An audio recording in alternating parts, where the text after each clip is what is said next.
Did you know that PCOS affects 6 to 10% of women, making it the most common endocrine disorder in women of childbearing age? Well, this video is all about PCOS, symptoms, causes, and I've got 8 natural tips for you that you are going to love. Now, some of the causes of PCOS are overall toxicity. Think about all of the environmental toxins that we have in our food, in our water. It's something that we cannot get away from no matter where you live on the planet. Also, insulin resistance and having a difficulty balancing our blood glucose levels is also very much correlated to PCOS, as is leptin resistance. Now, if you don't know what that is, you're going to check out my other videos all about leptin resistance, why it's so important to get these hormonal causes of that PCOS under control to really help your symptoms, but also to actually help the PCOS disappear. Now, some of the most common symptoms that you may be experiencing are dark hair growth in the facial region, as well as weight gain, painful periods. You could have irregular cycles as well, acne, a lot of headaches, and even back pain is correlated to that PCOS.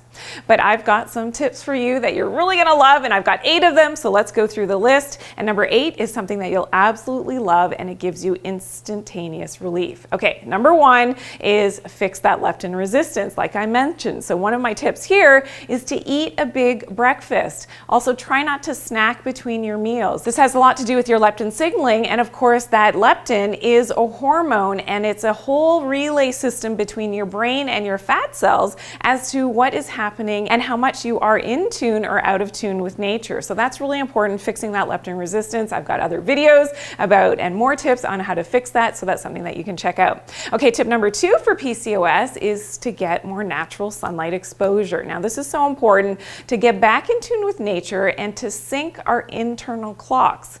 So yes, we have clock mechanisms in our brain, in all of our cells, in our ovaries, and this is related, as you can probably imagine, with your menstrual cycles and how that's related to monthly rhythms. Well, this goes back to your circadian clock mechanisms, and that regularity is something that's really important in terms of fertility issues as well. So getting that PCOS under control has a lot to do with getting enough natural sunlight exposure on your bare skin. So that means without sunscreen, taking your clothes off as much as you can, and in your eyes as well. So trying not to wear those sunglasses, really important for your circadian rhythms. Okay, tip number 3 for PCOS is to increase your fiber intake. So remember, one of the causes is imbalance in your blood glucose levels. Well, that fiber is really, really important to help to balance your blood glucose, your insulin, and I love psyllium seed husks, and this is a great way. You can take it in a capsule form, great way to get some extra fiber into your diet, and super, super simple to add into your daily routine. Okay, tip number 4 for PCOS is to use some herbal medicines. Now, these are targeting that balancing of your leptin, but also your blood glucose levels. Some of my favorites are African wild mango seeds, Gymnema sylvester, muscat and grape skins, white mulberry leaves. Fantastic because they balance insulin secretion, help to balance your blood glucose levels, and we know that that is definitely correlated with developing that PCOS when things are out of control with your blood sugars. Okay, tip number 5 for PCOS is to stop drinking juice. So fruit juice, lacking in fiber, also really high in sugar, is going to spike your blood sugar, and it's going to go against what you're trying to fix in terms of your insulin resistance. Wine, alcohol is also in this category. Most times it's going to be really high on the glycemic index and will make your PCOS worse. Okay, tip number 6 is to do a full body detox. And this is really important to really get your liver, your kidneys, your lungs, all your detox mechanisms back into balance to help to balance the hormones as well. So doing that full body detox using, some herbal medicines is a great way to safely get rid of that toxic load. I like doing it at least 3 to 4 times a year to help with that detox. Okay, tip number 7 is to get some more magnesium into your system. So this is really easy with a good quality magnesium bisglycinate supplement.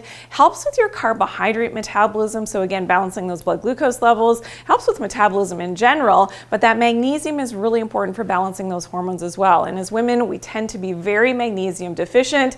It's something that we usually do need to supplement because our food simply doesn't have enough magnesium anymore. And tip number 8, yes, it is the Castor Oil Pack. Now, this is so fantastic for instantaneous relief if you've got pain and you've got inflammation related to your PCOS. This is so important to be able to do this 2 to 3 times a week. Hey, I've got some ladies who do it every single day.